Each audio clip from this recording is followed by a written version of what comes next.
لہٰذا یہاں پر میں خصوصاً اہل تشیع بھائیوں سے ضرور ریکویسٹ کروں گا، جو مولا علی کے ماننے والے ہیں وہ بات سمجھ لیں. مولا علی نے خوارج جنہوں نے مولا علی کو کافر کہا، مولا علی نے ان کے جنازے خود پڑھائے اور کہا یہ میرے بھائی تھے، بگوڑے ہو گئے، میں ان کو مسلمان ہی سمجھتا ہوں. اپنے ہاتھوں سے دفن کیا، ان کی عورتوں کو لونڈیاں نہیں بنایا. اور جب جنازہ پڑھایا جاتا ہے اس میں دعائے مغفرت ہوتی ہے، اللہم اغفر لحینا و میتنا. لہذا جو مولا علی کے ماننے والے ہیں وہ کسی صحابی کو گالی نہیں دیں گے. ہاں جو بنو امیہ کے ماننے والے ہیں تو یہ بدعت انہوں نے ہی شروع کی تھی، تو وہ ان کے ماننے والے ہیں، ٹھیک ہے، وہ اپنی نسبت ان کے ساتھ قائم رکھیں. ہم تو الحمدللہ مولا علی کے ماننے والے ہیں، ہم بنو امیہ کے ماننے والے نہیں ہیں، اور نہ ہم معاویہ بن ابی سفیان یا عمر ابن عاص یا مغیرہ ابن شعبہ رضی اللہ عنہم اجمعین ان کے ٹریک پہ چڑھنے والے ہیں. ان کی اللہ تعالیٰ کا ان کا معاملہ اللہ کے سپرد، لیکن ان کی ان غلط چیزوں کے اوپر ہم چلنے والے نہیں. ہم حضرت علی کے ساتھی ہیں، ہم کسی بھی صحابی کو برا نہیں کہیں گے انشاءاللہ. لہذا توبہ کریں. جو بھی آپ کو رافضی نظر آئے، صحابہ پر لعنت کرتے ہیں، کو تم حضرت معاویہ کی پارٹی کا آدمی ہے، تو مولا علی کی پارٹی کا آدمی نہیں ہے، اس لیے تو یہ کام کرتا ہے. وَلِعَاذُ بِاللَّہ. آخری مثال سن لیں، یہ وہ ٹروتھ ایکسپوزنگ مثال ہے جس سے آپ کو پتا چلے گا کہ حضرت علی کو ممبروں پہ گالیاں کیوں ہی نکالتے تھے. اگلے دن میرے والد صاحب بھی مجھ سے پوچھ رہے تھے کہ جی یہ گالیاں کیوں نکالتے تھے، کیا ملتا تھا؟ سوال تو بڑا زبردست ہے. اتنے سال تک گالیاں نکالتے رہے، ان کو ملتا کیا تھا حضرت علی کو گالیاں نکال کے؟ Brain washing. لوگوں کے دلوں سے وہ خلافت راشدہ کو بچانے کی آخری کوشش نکل جائے تاکہ ملوکیت محفوظ رہے. یہ تھی وجہ، اور وہ آپ کو اس حدیث میں پتا چلے گی. سنن نبی داؤد 4131، شیخ البانی بھی نے بھی صحیح کہا، زبیر علی زئی صاحب نے بھی صحیح کہا. اس میں آپ کو یہ بات پتا چل جائے گی حضرت حسن کے بارے میں. سیدنا مقدام بن مادی رضی اللہ تعالیٰ عنہ بڑے جلیل القدر صحابی ہیں. انہی سے وہ ابو داؤد میں حدیث ہے کہ مجھے اللہ تعالیٰ نے قرآن اور اس کی مثل عطا کیا، یعنی سنت. مقدام بن مادی یہ حضرت میر معاویہ کو ملنے کے لیے گئے شام میں، اور وہاں پر بیٹھے ہوئے ایک خبر آئی تو حضرت میر معاویہ نے کہا مقدام تجھے پتا ہے کہ حسن فوت ہو گئے ہیں؟ تو حضرت مقدام نے کہا انا للہ و انا الیہ راجعون. ایک مسلمان کے مرنے پہ یہی کرنا چاہیے نا. لیکن حضرت حسن فوت نہیں ہوئے تھے، قتل کیے گئے تھے. المصنف ابن ابی شیبہ میں موجود ہے انٹرنیشنل نمبرنگ کے مطابق 37,359، اور المستدرک للحاکم میں پورا چیپٹر ہے حضرت حسن کو زہر دیا گیا تھا. وہ زہر کیوں دیا وہ آپ کو پتا چل جائے گا. شہید کیا گیا بڑی چھوٹی سی عمر میں 49 ہجری میں. تو حضرت حسن کی وفات کی خبر پہنچی تو مقدام نے پڑھا انا للہ و انا الیہ راجعون. تو حضرت معاویہ نے کہا کہ مقدام تو حسن کے مرنے کو امت کے لیے مصیبت سمجھ رہا ہے؟ استغفر اللہ، اللہ اکبر، استغفر اللہ. اب جب انہوں نے یہ بات کی تو انہوں نے کہا میں حسن کی وفات کو مصیبت کیوں نہ سمجھوں؟ میں نے خود دیکھا حضور صلی اللہ علیہ وسلم دائیں طرف حسن کو بٹھاتے تھے اور بائیں طرف حسین کو، اور کہتے تھے حسن مجھ سے ہے، حسین علی سے ہے. اور تو کہہ رہا معاویہ کہ میں حسن کی وفات کو مصیبت شمار نہ کروں؟ اور پھر حضرت معاویہ کا ایک چمچہ وہاں سے بولا. حسن جو ہے وہ آگ کا ایک انگارہ تھا، اللہ نے اسے بجھا دیا. اللہ، یہ او خدا کے لیے میرے شیعہ دوستو سمجھو یہ کون سی پارٹی ہے جو صحابہ کے بارے میں بکواس کرتی ہے؟ اگر آپ واقعی شیعہ نے علی، آئی ایم شیعہ پولیٹیکلی، جیسے امام شافعی نے فرمایا تھا اہل بیت کی محبت کا نام رافضی ہونا ہے تو میں رافضی ہوں. رافضی صحابہ کرام پر لعنت نہ کرے کوئی شیعہ، وہ تو حضرت علی کا ماننے والا ہی نہیں، وہ شیعہ علی ہے ہی نہیں، وہ شیعہ معاویہ ہے. تو یہ دیکھیں وہ چمچہ کہتا ہے حسن آگ کا انگارہ تھا، اللہ نے بجھا دیا. اللہ اکبر. مقدام نے کہا اللہ کی قسم معاویہ تو نے میرے دل کو آگ لگا دی ہے، میں اس وقت تک یہاں سے نہیں اٹھوں گا جب تک کہ تجھے آگ نہ لگا دو. یہ ہے انڈر پروٹیسٹ اور اعلان حق جابر حکمران کے سامنے غلط بات کو غلط کہنا ہے. میں تجھے آگ لگا کے یہاں سے اٹھوں گا. معاویہ اللہ کی قسم اگر میں جھوٹ بولوں مجھے یہاں پر ٹوک دینا، اگر میں سچ کہوں تو مجھے بتا دینا. سن معاویہ میں تجھے اللہ کی قسم دے کے پوچھتا ہوں، کیا رسول اللہ نہیں فرمایا تھا کہ سونا مرد کے لیے حرام ہے؟ حضرت معاویہ نے کہا ہاں کہا تھا. اللہ کی قسم دے کر پوچھتا ہوں، کیا حضور صلی اللہ علیہ وسلم نے مرد کے لیے ریشم کو حرام نہیں فرمایا؟ انہوں نے کہا ہاں کہا تھا. اللہ کی قسم دے کر پوچھتا ہوں کہ آپ صلی اللہ علیہ وسلم نے درندوں کی کھالیں اور متکبرانہ لباس اور درندوں کے اوپر سواری کرنے کو حرام نہیں فرمایا تھا؟ حضرت معاویہ نے کہا ہاں کہا تھا. ان کا معاویہ یہ تینوں کام تیرے گھر میں ہوتے ہیں, تینوں حرام کام ہوتے ہیں تیرے گھر میں. وہ جو میں نے کہا نا انڈر پروٹیسٹ. حضرت معاویہ نے کہا مقدام مجھے پہلے ہی پتا تھا میں باتوں میں تجھ سے جیت نہیں سکتا. تجھے سانو حدیثاں سنا دو جی امام حنیفہ کے مقابلے نبی دی حدیث آ جائے ایتے ویکھو, اتنا ہی کافی ہے. تو انہوں نے جب یہ حدیث بیان کی پھر کہا کہ لاؤ مقدام کو کچھ مال دو. اتنا لا کے ڈھیروں مال دیا گیا. حضرت مقدام نے وہیں غریب لوگوں میں اس کے سامنے تقسیم کیا. ان کا مجھے مال کی حاجت نہیں, میں نے جو حق ادا کرنا تھا وہ کر دیا. یہ تھا بات بھائی. حسن انگارہ کیوں تھا ان کے لیے؟ صلح حسن ایک ٹریٹی کے تحت, ایک معاہدے کے تحت ہوئی تھی جس میں بڑی بڑی شرطیں یہ تھیں کہ معاویہ تم اپنے مرنے کے بعد امت کو شورا پر چھوڑو گے جس طرح کہ شیخین نے چھوڑا تھا, ابو بکر عمر نے. اپنا خلیفہ کسی کو خود نامزد نہیں کرو گے, اپنی اولاد میں نہیں کرو گے, اور مال فہ میں سے اور مال غنیمت میں سے جو حصہ اہل بیت کو ملتا ہے قرآن کی روح سے مال غنیمت کا وہ ملتا رہے گا. اسی طریقے سے تم جو ہے وہ میرے باپ کے اوپر ممبروں پر لعنت نہیں کرو گے, کیونکہ پہلے سے لعنت شروع ہوگی. شام کے گورنر تھے وہیں سے لعنت شروع کی تھی, یہ ختم کرو گے. لیکن کسی بات پر عمل نہیں ہوا.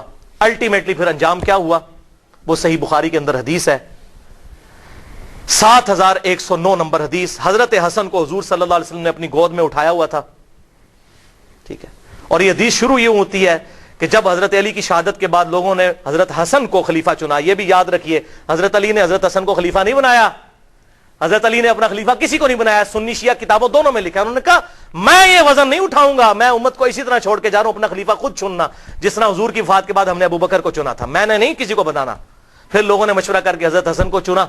حضرت حسن نے 40,000 کا لشکر لے کے آئے. صحیح بخاری 7109. سامنے سے حضرت میر معاویہ عمر بن عاص کہتے ہیں کہ معاویہ یہ تو وہ لشکر ہے جس نے موت پہ بیعت کی ہے, یہ تو ہماری تکہ بوٹی کر دے گا. تو حضرت معاویہ نے کہا پھر کیا کریں؟ ان کا صلح کرو حسن کے ساتھ, اس کے بغیر چارہ نہیں ہے. اچھا, انہوں نے پھر کہا ٹھیک ہے صلح کر لیتے ہیں, صلح آفر کرتے ہیں. اور سورۃ الانفال کے اندر یہ موجود ہے کہ اگر کافر بھی میدان جنگ میں صلح کی آفر کرے تو جنگ روک دو. حضرت حسن کو بھیجا صلح کے لیے. حضرت حسن رضی اللہ تعالیٰ عنہ نے وہ صلح قبول کر لی اور ان کے حق میں دستبردار ہو گئے. کیوں؟ کہ میں ان کو فری ہینڈ دے دوں. جو یہ کہتے ہیں نا قاتلین عثمان سے بدلہ لینا ہے تو اب لے کر بتائیں, جو ان کے زوم میں ہے وہ بتا دیں. یہ نہ کہیں کہ میرے پاس خلافت نہیں تھی تو میں خلافت حوالے کرتا ہوں. اور حضور صلی اللہ علیہ وسلم کے الفاظ وہاں پر پھر وہ تابعی 7109 کہ حضور نے حضرت حسن کو گود میں اٹھا کر کہا تھا میرا یہ بیٹا سید ہے, اس کی وجہ سے اللہ تعالیٰ مسلمانوں کے 2 گروہوں میں صلح کروا دے گا, اس کی وجہ سے, یعنی یہ قربانی دے گا. حضرت امیر معاویہ نے قربانی نہیں دی ہے, حضرت حسن نے. اس کا اس کی وجہ سے 2 گروہوں میں صلح کروا دے گا. الحمدللہ حضرت حسن نے فری ہینڈ دیا کہ بھائی آپ دیکھ لیتے ہیں. آپ کا دعویٰ تھا نا وہ جس طرح آج کل ہے جی, وہ کہتا ہے جی مجھے حکومت دو, کہتا ہے مجھے حکومت دو, یہ لو جی حکومت پڑی, آپ کر کے بتاؤ, لگ پتا جائے گا. لیکن پھر 20 سال تک, یہ 41 ہجری میں واقعہ ہوا اور حضور کی پریڈکشن پوری ہوئی کہ 30 سال تک خلافت علی منہاج النبوہ جو میں نے بیان کیا ابو داؤد ترمذی اور مسند احمد سے, وہ پورے ہوئے. اور ایون امام ابن تیمیہ نے منہاج السنہ میں لکھا کہ ربیع الاول کے مہینے میں, دن کنفرم نہیں لیکن ربیع الاول میں حضور کی وفات ہوئی تھی 11 ہجری میں, اور 41 ہجری ربیع الاول میں صلح حسن ہوئی اور 30 سال پورے ہوئے. اور امام ابن تیمیہ جیسے شخص جنہوں نے اہل تشیع کے خلاف منہاج السنہ لکھی, اس کتاب میں لکھتے ہیں کہ حضرت حسن 5ویں خلیفہ راشد ہیں, 6 مہینے ان کے بھی خلافت راشدہ ہیں کیونکہ 30 سال ان کے 6 مہینے بنا کر پوری ہوتی ہے وہ شامل کر کے. لہذا امیر معاویہ رضی اللہ تعالیٰ عنہ یا یزید ابن معاویہ یہ دونوں خلیفہ راشد نہیں بلکہ اسلام کے بادشاہ ہیں. یہ انہوں نے لکھا. بھائیو یہ 20 سال تک کسی شرط پر عمل نہیں ہوا بلکہ اسی طریقے سے ممبروں پر حضرت علی کو گالیاں نکالی جاتی رہیں. اور پھر جاتے جاتے وہ ٹرننگ پوائنٹ آیا کہ حضرت حسن کے ساتھ جو صلح کا معاہدہ تھا توڑا, اور وفات سے 4 سال پہلے خلیفہ کی بیعت, اپنے بیٹے کی بیعت لینی شروع کر دی کہ میرے مرنے کے بعد یہ خلیفہ بنے گا. اب مولا حسین میدان میں اترتے ہیں لیکن مغرب کی نماز کے بعد انشاءاللہ تعالی. بھائیو ابھی تک تقریباً ہماری 1.5 گھنٹے کی گفتگو ہو چکی ہے اور اب انشاءاللہ یہ 25-30 منٹ میں ہماری گفتگو کنکلوڈ ہو جائے گی. آخری سچویشن ہم ڈسکس کریں گے. تو اب بات ہماری جہاں پر مکمل ہوئی تھی وہ ابو داؤد کی حدیث 4131 جس کو شیخ البانی نے بھی صحیح کہا, شیخ زبیر علی زئی صاحب نے بھی صحیح کہا رحمہم اللہ, کہ حسن آگ کا انگارہ تھا جسے اللہ نے بجھا دیا والعیاذ باللہ تعالی. اس اسدی شخص نے وہاں پہ کامنٹس دیے. تو پھر مقدام بن مادی نے جابر حکمران کے سامنے حق کا کلمہ بلند کیا. تو آگ کا انگارہ کیوں تھا؟ اس لیے کہ ہر وقت یہ چیز فکر لاحق تھی، ہر وقت یہ فکر لاحق تھی کہ ایک معاہدے کے تحت حکومت لی ہے کہ ہم یہ کام کر کے دکھائیں گے. وہ کام کیا کرنا، کوئی ایک بھی شرط پوری نہیں کی. اسی طریقے سے سب و شتم مولا علی پر ممبروں پر جاری، اسی طریقے سے لوگوں کے ساتھ زیادتیاں، لوگوں کا مال لوٹنا، لا حق قتل کرنا، جس سے اختلاف رائے ہو اسے قتل کروا دینا، یہ اسی طریقے سے جاری 20 سال تک. تو ڈر لگا ہوا تھا کہ اگر حسن زندہ ہوا تو پھر تو وہ معاملہ کسی بھی وقت اس انگارے میں آگ بھڑک سکتی ہے اور لوگ پھر نواسے رسول کی وجہ سے میدان میں اتر سکتے ہیں. لہٰذا ان کو زہر دے کر شہید کر دیا جائے. اب کہتے ہیں جی پتہ نہیں کس نے کیا، لیکن جو اس کا بینیفیشری ہے اسی نے کیا، نام لینے کی ضرورت نہیں ہے. بہرحال زہر سے ان کو شہید کیا گیا. حضرت حسین یہ منظر دیکھتے رہے، 20 سال تک کڑتے رہے. انہوں نے کئی خط بھی لکھے حضرت امیر معاویہ رضی اللہ تعالیٰ عنہ کو کہ جو کچھ تم امت کے ساتھ کر رہے ہو، مجھ پر تمہارے خلاف قیام واجب ہو چکا ہے. میں ڈرتا ہوں میں اللہ کو کیا منہ دکھاؤں گا، لیکن میں اپنے بھائی کی صلح کا پابند ہوں کہ ٹھیک ہے چلو جاتے جاتے امت کے لیے کوئی معاملہ خیر کا ہو جائے گا اور امت کو شورا کے سپرد کیا جائے گا، شیخین رضی اللہ عنہما کی طرح، ابو بکر و عمر کی طرح رضی اللہ تعالی عنہما. لیکن یہ معاملہ پھر بگڑ گیا. حضرت امیر معاویہ رضی اللہ تعالیٰ عنہ کی وفات 60 ہجری میں ہوئی. حضور صلی اللہ علیہ وسلم کی وفات کے تقریباً 50 سال کے بعد، وفات سے 4 سال پہلے انہوں نے اپنی زندگی میں اپنے بیٹے کے لیے بھی بیعت لینا شروع کر دی. ایک وقت میں 2 خلیفوں کی بیعت، جبکہ صحیح مسلم میں حدیث ہے انٹرنیشنل نمبرنگ کے مطابق 4799 کہ اگر ایک خلیفہ کی موجودگی میں دوسرے خلیفہ کی بیعت کی جائے تو دوسرے کو قتل کر دو. وہ تو واجب القتل ہو چکا تھا، ایک وقت میں 2 خلیفوں کی بیعت تو نہیں ہو سکتی. اور یہ کوئی تاریخی روایت نہیں ہے، تلوار کے زور پر پوری دھونس کے ساتھ بیعت لی گئی. کہتے ہیں وہ صحابہ نے بیعت کر لی تھی، یہ کر لیا تھا، وہ اب آپ کو میں پول کھول کے بتاتا ہوں. صحیح بخاری میں انٹرنیشنل نمبرنگ کے مطابق 4827 نمبر حدیث. یہاں پر یہ بات یاد رکھیے گا، بیعت دل سے ماننے کا نام ہے، زبردستی نہیں ہو سکتی. بخاری اور مسلم کی متفق علیہ حدیث ہے، سعد ابن عبادہ نے حضرت ابو بکر صدیق رضی اللہ تعالیٰ عنہ کی بیعت نہیں کی، اس کے بعد حضرت عمر کی بھی نہیں کی. لیکن ابو بکر عمر نے کیا تلوار رکھی ان کے اوپر کہ بیعت کرو؟ ٹھیک ہے، اختلاف رائے نہیں کرنی نہ کرو. بخاری اور مسلم کی متفق علیہ حدیث ہے کہ حضرت علی نے 6 مہینے تک ابو بکر کی بیعت نہیں کی. تو کیا معاذ اللہ ابو بکر نے ان کے ساتھ اس طرح کی کوئی زیادتی کی؟ بلکہ بخاری مسلم میں آتا ہے بعد میں معافی بھی مانگی. حضرت علی کا یہی اعتراض تھا کہ آپ نے اہل بیت کو مشورے میں شامل نہیں کیا. حضرت ابوبکر صدیق زاروں کے تار رو پڑے. یہ بخاری اور مسلم دونوں میں موجود ہے، اور میں نے اس پہ 2.25 گھنٹے کی گفتگو کی ہے. وصی رسول کون ہے اور حدیث قرطاس کا تحقیقی جائزہ، مسئلہ نمبر 55B کے نام سے، لہذا میں آج اس کو ایڈریس نہیں کروں گا. بخاری کی حدیث 4827 سورۃ الاحقاف کی تفسیر والے چیپٹر میں امام بخاری نے امت کو انجیکشن لگا دیا کہ پتہ چل جائے کہ ہوا کیا تھا امت کے ساتھ. محدثین کی یہ بہت بڑی خدمات ہیں کہ انہوں نے حق نہیں چھپایا، کیونکہ سورۃ البقرہ میں آیا ہے کہ جو حق چھپاتا ہے اس پہ اللہ کی لعنت، فرشتوں کی لعنت اور تمام لعنت کرنے والوں کی لعنت. اور ابو داؤد اور ترمذی میں حدیث ہے کہ جو لوگ دنیا میں حق چھپاتے ہیں قیامت والے دن اس حال میں پیش کیے جائیں گے کہ ان کے منہ میں آگ کی لگامیں ہوں گی کہ یہ حق بات نہیں بتاتے تھے. وَلِعَاذُ بِاللَّهِ تعالی.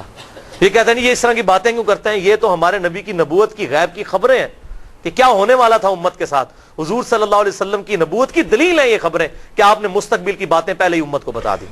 4827 صحیح بخاری سورۃ الاحقاف کا چیپٹر، کتاب التفسیر چیپٹر صحیح بخاری میں مروان بن حکم کو مکے اور مدینے کا گورنر بنایا حضرت امیر معاویہ رضی اللہ تعالی عنہ نے. مسجد نبوی میں اس نے روضہ شریف کے بالکل پاس منبر رسول پر خطبہ دینا شروع کیا. اور یہ وہ مروان ہے جو منبر رسول پر روضہ شریف کے پاس یہ لعنت کرتا تھا، علی پر لعنت، علی سے محبت کرنے والوں پر لعنت، والعیاذ باللہ تعالی. میں آپ کو حوالے دے چکا. اور مجھے حدیث ابھی میرے ایمان کا تقاضا ہے ذہن میں چلتے چلتے آ گئی. 6229 نمبر حدیث صحیح مسلم میں، اور صحیح بخاری میں بھی 3703 نمبر حدیث ہے حضرت علی کے فضائل کے چیپٹر میں. اسی مروان بن حکم نے کسی کو وہاں پر نامزد کیا تو اس نے حضرت سال ابن سعد السعدی کو بلایا. حضرت علی کے فضائل کے چیپٹر میں، بخاری مسلم دونوں میں یہ حدیث ہے، اور کہا کہ آپ منبر پر آ کر ایک دفعہ مولا علی پر لعنت بھیجیں. لعنت کے الفاظ ہیں مسلم میں. تو سال ابن سعد السعدی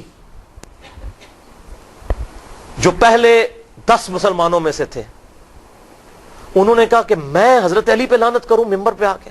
ان کا اچھا تم یہ کہہ دو کہ ابو تراب پہ اللہ کی لعنت. بولے اعوذ باللہ. ابو تراب کا مطلب ہے مٹی والا. حضرت علی کی یہ کنیت تھی. تو اس نے کہا چلو تم کوڈ ورڈ میں بات کر دو، کہہ دو ابو تراب پہ اللہ کی لعنت، مٹی والے پہ. اور یہ حقارت سے بنو امیہ ابو تراب کہتے تھے. حضرت سال ابن سعد نے کہہ کا مارا. انہوں نے کہا واہ واہ، اوے مولا علی تو ابو تراب نام سے اتنا خوش ہوتے تھے، کسی اور نام سے اتنا خوش نہیں ہوتے تھے، اور تم کہہ رہے ہو کہ ابو تراب پہ اللہ کی لعنت. پھر وہ ذرا ٹھنڈے پڑے. انہوں نے کہا میں کبھی بھی مولا علی کو گالی نہیں نکالوں گا. انہوں نے کہا اچھا بتائیے ابو تراب نام کیسے پڑا حضرت علی کا؟ انہوں نے کہا سنو. پھر ایک دفعہ حضرت علی اور حضرت فاطمہ کے درمیان چپ کلش ہو گئی. میاں بیوی تھے. حضرت علی ناراض ہو کے گھر سے چلے گئے. مسجد نبوی میں جا کر لیٹ گئے زمین کے اوپر. حضور صلی اللہ علیہ وسلم آئے اور کہا فاطمہ کدھر ہے علی؟ ان کا یا رسول اللہ ناراض ہو کے چلے گئے ہیں. آپ صلی اللہ علیہ وسلم نے فرمایا ایک صحابی کو کہ جا کر ڈھونڈ کر لاؤ. وہ ڈھونڈنے گئے تو حضرت علی لیٹے ہوئے تھے. حضور کو آ کے بتایا. حضور خود تشریف لے گئے. حضور صلی اللہ علیہ وسلم نے حضرت علی کو اٹھایا، اپنے مبارک ہاتھوں سے جسم سے مٹی صاف کی اور کہا اٹھ ابو تراب، اٹھ ابو تراب، اے مٹی میں لپٹنے والے اٹھ. اس دن سے حضرت علی اپنے آپ کو ابو تراب کہتے تھے، حالانکہ آپ کی کنیت ابو الحسن تھی. صحابہ آپ کو ابو الحسن کہتے تھے، وہ کہتے تھے مجھے ابو تراب کو. جیسے حضرت ابو ہریرہ کو بلیوں والا ابو ہریرہ نام تو ان کا عبد الرحمن تھا. وہ بلیوں کے بچوں کے ساتھ کھیلتے تھے، اپنے وہ کرتے کی آستین میں ڈالتے تھے. حضور نے کہہ دیا ابو ہریرہ نام مشہور ہو گیا. تو اس طریقے سے ابو تراب ان کا نام پڑ گیا. انہوں نے کہا مولا علی تو اس نام سے خوش ہوتے تھے اور آج تم مجھے کہتے ہو کہ میں ان پر لعنت کروں. والعیاذ باللہ تعالی. بہرحال یہی مروان بن حکم، اس کو حضرت میر معاویہ نے گورنر بنا دیا تھا. اسی خبیث کی وجہ سے حضرت عثمان بھی شہید ہوئے. اسی نے وہ جعلی مور لگائی تھی جس کی وجہ سے ایک حضرت عثمان کے خلاف جو ہے وہ تحریک برپا ہو گئی. اس کو گورنر لگایا. صحیح بخاری 4827. اس نے خطبہ پڑھا مسجد نبوی میں اور کہا کہ یزید بن معاویہ بڑا اچھا آدمی ہے، یزید بن معاویہ بڑا اچھا آدمی. لوگ کہہ رہے یہ کون سا خطبہ ہو رہا ہے کہ یزید بن معاویہ بڑا اچھا آدمی ہے. اور پھر اس نے کہا کہ اللہ تعالیٰ نے امیر المومنین حضرت معاویہ بن ابی سفیان رضی اللہ تعالیٰ عنہ کو ایک بڑی اچھی بات سجھائی ہے. وہ امت کے وسیع تر مفاد میں چاہتے ہیں کہ اپنے بیٹے کو اپنے بعد خلیفہ نامزد کر دیں. ادھر ہمارے حکمران بھی کہتے ہیں نا امت کے وسیع تر مفاد میں، پاکستان کے وسیع تر مفاد میں. اچھا، وہاں پر حضرت ابو بکر کا بیٹا کھڑا ہوا، عبد الرحمن بن ابی بکر، حضرت عائشہ کا بھائی. اور امام بخاری نے نقل نہیں کیا کہ اس نے کیا کہا. انہوں نے کوئی چوبے والی گل کی تھی. او میں گل دسنا کیڑی ہے. اس نے ایک بات کی، انہوں نے صحابی تھے وہ، اور مروان تڑپ اٹھا. اس نے کہا پکڑو اس ابو بکر کے بیٹے کو. ایسی کی تیسی یہ لوگ حکمرانوں کے خلاف بولتے ہیں، کلمہ حق بلند کرتے ہیں. حضرت عبد الرحمن بن ابی بکر جو ہے بھاگ کے حضرت عائشہ کے حجرے میں چلے گئے. حضرت عائشہ اسی مسجد نبوی کے ساتھ حجرہ تھا حضور صلی اللہ علیہ وسلم کی قبر مبارک کے پاس. وہاں جا کر پناہ لی تو مروان پھر بھی اس کا غصہ نہیں ٹھنڈا ہوا. باہر سے حضرت ابو بکر کی اولاد کے بارے میں اس نے الفاظ استعمال کیے. تو عبد الرحمن بن ابی بکر وہی ہے نا جس کے بارے میں قرآن میں سورۃ الاحقاف میں آیت نازل ہوئی ہے کہ یہ کافر کہتا ہے اپنے ماں باپ کو کہ تم مجھے کہتے ہو کہ مرنے کے بعد مٹی سے دوبارہ زندہ کیا جاؤں گا. یہ جھوٹے وعدے تم مجھے دیتے ہو ابو بکر کے بیٹے کہ تیرے بارے میں آیت ہے، تو ہے وہ کافر. والعیاذ باللہ. حضرت عائشہ سے نہ رہا گیا. انہوں نے کہا اسکت، خاموش ہو جا. آل ابی بکر کے بارے میں قرآن میں کوئی آیت نازل نہیں ہوئی سوائے میری شان میں جو اللہ نے سورہ نور میں اعلان برات کیا تھا، مجھ پر تہمت لگی تھی. تو آج آل ابی بکر کے بارے میں یہ بات کرتا ہے. یہ تو تھی بخاری میں. اب اس کی حدیث کا ترک المستدرک للحاکم میں 8483، سنن نسائی الکبرا میں 11,491 اور تفسیر ابن کثیر میں اسی جگہ پر امام ابن کثیر یہ سارے طرق لے کر آئے, اور فتح الباری میں صحیح بخاری 4,827 کی شرح جو فتح الباری ابن حجر اسقلانی نے لکھی, انہوں نے یہ سارے طرق نقل کیے کہ وہ کہا کیا تھا جب اس نے کہا نا اللہ تعالیٰ نے امیر المومنین کو یہ بات سجھائی ہے کہ وہ امت کے وسیع تر مفاد میں اپنی اولاد کو خلیفہ بنانا چاہتے ہیں, تو ساتھ اس نے کہا جیسا کہ ابو بکر نے بھی تو عمر کو خلیفہ بنایا تھا. تکو ذرا, کدھر ابو بکر؟ حضرت عمر کوئی حضرت ابو بکر کے بیٹے تھے؟ حضرت ابو بکر کے تو 2 بیٹے جوان تھے, محمد بن ابی بکر, عبد الرحمن بن ابی بکر. تو عبد الرحمن بن ابی بکر وہیں بیٹھے تھے, انہوں نے کہا او تو سیدھی طرح کیوں نہیں کہتا تیرا امیر المومنین معاویہ بن ابی سفیان کیسر و کسرا کی سنت کو زندہ کرنا چاہتا ہے, ابو بکر اور عمر کی سنت نہیں. ابو بکر اور عمر نے اپنی اولاد کو نہیں نوازا, اور تیرا امیر المومنین اپنی اولاد کو نوازنا چاہتا ہے. ابو بکر کا بیٹا تھا, جینز ابو بکر کے تھے. جوش میں انہوں نے جب یہ کلاس لی, پھر انہوں نے کہا پڑھو انہوں, بول رہا ہے اے گل ہوئی سی. پھر وہ چھپ گئے, اور یہاں پر حضرت عائشہ نے پھر اس کو چپ کروایا مروان کو, اور ساتھ ایک بات کہی جو اس حدیث میں موجود ہے, اور کہا مروان تو ابو بکر کی اولاد کے بارے میں بکواس کرتا ہے, تیرے باپ کے بارے میں حضور صلی اللہ علیہ وسلم نے فرمایا تھا حکم پر لعنت, حکم کی اولاد پر لعنت. تو اسی حکم کا بیٹا ہے مروان بن حکم, تو اپنے باپ کی پشت میں تھا جب اللہ کے نبی تجھ پر لعنت کر کے گئے تھے. یہ حضور کی غیبی خبریں الحمدللہ. اور ایک اور غیبی خبر سنیں, مسند ابی یعلا میں انٹرنیشنل نمبر کے مطابق 6461, جسے شیخ البانی بھی صحیح کہتے ہیں, شیخ زبیر علی زئی صاحب بھی ٹھیک کہتے ہیں, کہ سیدنا ابو ہریرہ کہتے ہیں کہ آپ صلی اللہ علیہ وسلم نے ایک خواب دیکھا کہ آپ کے منبر پر بنو حکم, یہی مروان بن حکم اور اس کی اولاد, اچھل کود رہے ہیں. تو حضور بڑے غصے کی حالت میں گھر سے باہر نکلے, اور آپ نے کہا کہ میں نے بنو حکم کی اولاد کو اپنے ممبروں پر بندروں کی طرح اچھلتے ہوئے دیکھا ہے, یعنی میرے بعد یہ میرے ممبروں پر آ کر بیٹھیں گے. اور حضرت ابو ہریرہ کہتے ہیں اللہ کی قسم اس خواب دیکھنے کے بعد حضور صلی اللہ علیہ وسلم جتنے دن زندہ رہے, چند دن پہلے آپ نے خواب دیکھا, آپ کو کسی نے ہنستے ہوئے نہیں دیکھا. آپ اتنے غمگین ہوئے کہ یہ مستقبل میں ہونا ہے. تو آپ صلی اللہ علیہ وسلم نے امت کو پہلے ہی اس حوالے سے خبردار کر دیا. اور صحیح بخاری میں 3605 نمبر حدیث ہے, حضرت ابو ہریرہ کہتے ہیں کہ حضور صلی اللہ علیہ وسلم نے مجھ سے ارشاد فرمایا تھا کہ میری امت کی بربادی قریش کے چند نوجوان لڑکوں کے ہاتھوں میں ہوگی. اور حضرت ابو ہریرہ کہتے ہیں میں اگر چاہوں ان لڑکوں کے نام, ان کے قبیلوں کے نام, ان کے ماں باپ کے نام بھی بتا دوں, حضور مجھے بتا کر گئے تھے. بلکہ صحیح بخاری میں 120 نمبر روایت ہے, حضرت ابو ہریرہ اسی کانٹیکسٹ میں کہتے ہیں کہ میں نے حضور صلی اللہ علیہ وسلم سے 2 پیالے لیے, ایک تو میں نے تمہیں بتا دیا جو حدیثیں بیان کرتا ہوں, اور ایک چیز ایسی ہے جو تمہیں بتا دوں تم میری گردن کاٹ دو. کیوں؟ بنو امیہ حکومت میں تھے, انہی لڑکوں کے نام تو حضور بتا کے گئے تھے, انہوں نے امت کا جنازہ نکالنا ہے, تو تم میری گردن مار دو. یہ جو بات صوفی کہتے ہیں جی وہ علم لدنی تھا, وہ علم لدنی نہیں تھا, وہ ان لوگوں کے نام تھے. اگر علم لدنی ہوتا تو سلاسل, چشتیہ, قادریہ اور سہروردیہ میں ابو ہریرہ بھی کہیں پر ہوتے, وہ تو ہے ہی نہیں ہے کہیں. ٹھیک ہے جی.